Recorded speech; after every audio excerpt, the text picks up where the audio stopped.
Media Vietnam bongkar keganasan timnas Indonesia racikan Sinteyong dari Januari sampai Juli 2024. Tak terima timnasnya dihajar 5-0, netizen Vietnam tuduh timnas Indonesia U16 pakai doping.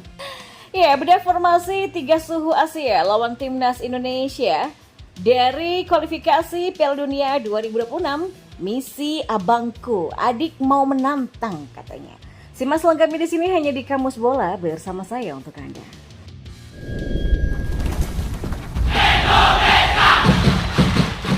Ya, timnas Indonesia tampil gemilang di tahun 2024 ini. Skuad Garuda tidak terkalahkan dalam 4 pertemuan kontra Vietnam di berbagai level tim nasional. Dominasi Indonesia ini menjadi sorotan media Vietnam, salah satunya adalah Soha. Soha mengulas ambruknya sepak bola Vietnam dengan menuliskan kekecewaan fans di sana. Kekalahan berturut-turut melawan Indonesia pada tahun 2024 membuat para pecinta sepak bola Vietnam kecewa. Dan terbaru, timnas Indonesia U16 menghajar Vietnam U16 dengan skor telak 5-0 di perebutan ketiga Piala AFF U16 2024 pada Rabu 3 Juli kemarin. Ya, kemenangan ini memperpanjang catatan dalam Vietnam yang selalu kalah dalam 4 pertemuan terakhir melawan Indonesia. Ya, sejak awal tahun 2024 sepak bola Vietnam ini sudah 4 kali bertemu dengan Indonesia di level tim dan ya kami kalah dalam 4 pertandingan. Dimulai dengan kekalahan Malang 0-1 dari Vietnam di Piala Asia, kemudian 2 kekalahan berturut-turut 0-1, 0-3 dari lawan ini di babak kualifikasi Piala Dunia 2026 Maret lalu, tulis Soha.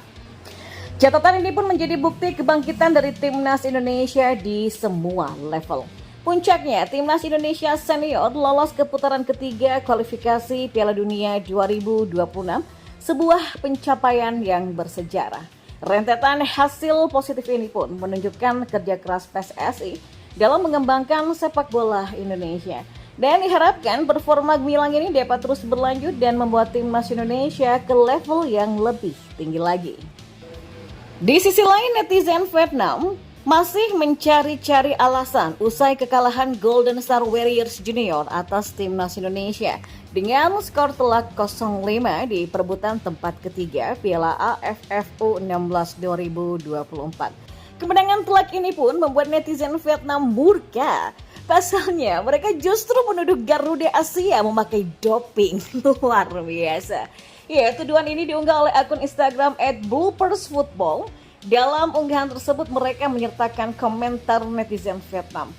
Doping best team, tulis komentar netizen Vietnam tersebut.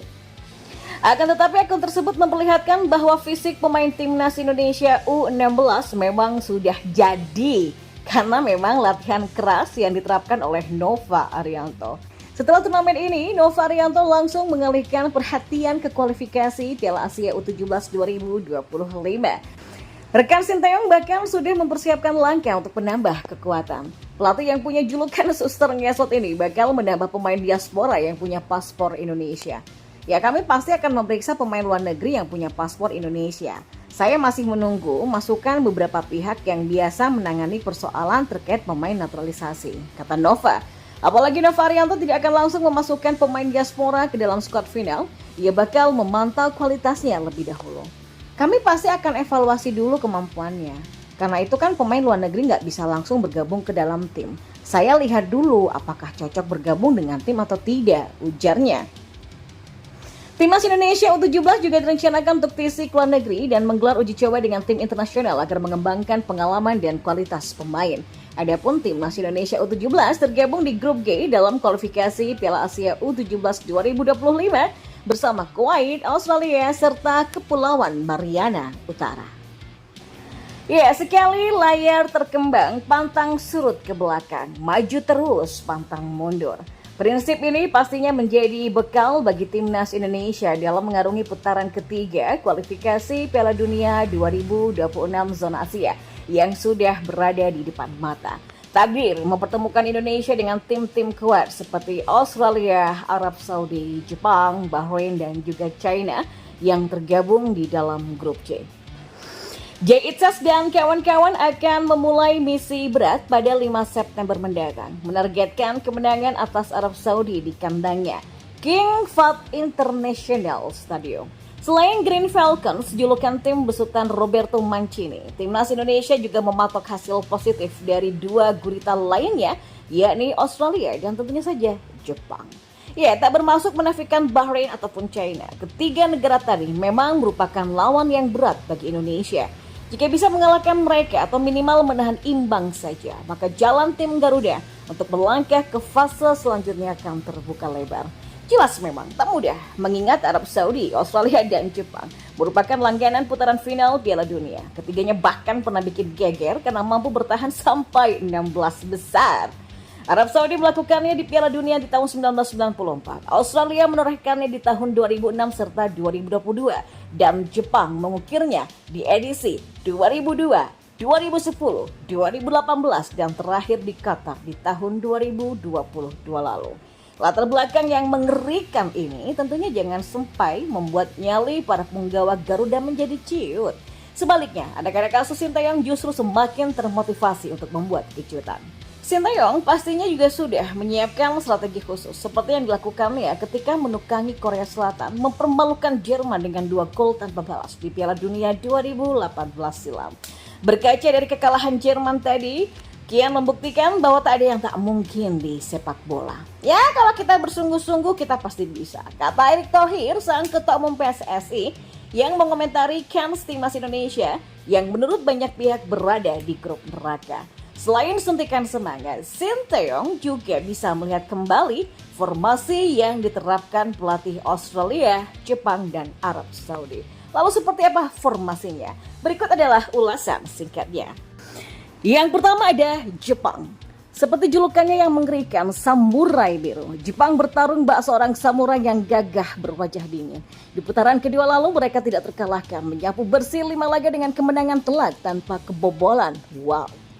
Ya, pelatih Hajime Moriyasu paham betul ia punya amunisi mumpuni di semua lini.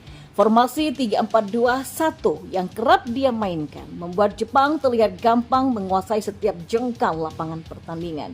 Menguasai lini tengah dan mengandalkan kecepatan striker Koki Ogawa sebagai target man juga membuat gawang lawan menjadi lumbung gol. Formasi ini jelas menjadi pekerjaan rumah atau PR yang tidak gampang bagi Sinteyong. Salah satu cara untuk mengimbangi permainan cepat Jepang adalah dengan mengunci semua pergerakan gelandang-gelandang Jepang. Lalu Australia. Layaknya Jepang, Australia juga tampil sangar di fase sebelumnya. Tampil sebagai kampiun grup 1 tanpa terkalahkan, Australia menjadi monster yang mengerikan bagi Palestina, Lebanon, dan juga Bangladesh. Kunci sukses sekeras tak lepas dari strategi yang dimainkan Graham Arnold selaku juru taktiknya. Sejak didapuk sebagai pelatih 6 tahun lalu, kakek 60 tahun ini sangat menyukai formasi klasik 4-4-2. Ya, dua striker andalannya Kushin Yengi dan Adam Taggart bisa dengan gampang mengacak-ngacak jantung pertahanan musuh karena kerap mendapatkan asupan umpan dari 4 gelandang kreatif. Keduanya juga tak perlu turun terlalu jauh ke belakang karena lini belakang juga diisi oleh 4 tukang jagal. Dengan begitu maka Kushin Yengi dan Adam Taggart terus menjadi ancaman terlebih saat serangan balik. Kontra Indonesia, Graham kemungkinan besar masih menerapkan formasi ini. Nah, ini adalah PR yang juga berat. Lagi-lagi bagi Sinteyong guna memutus aliran bola di lini tengah. Bukan Roberto Mancini namanya kalau tidak berani gonta-ganti formasi. Hari ini ia bisa pakai formasi 3-5-2, besok 3-1-4-2, lalu lusa berganti 4-4-2.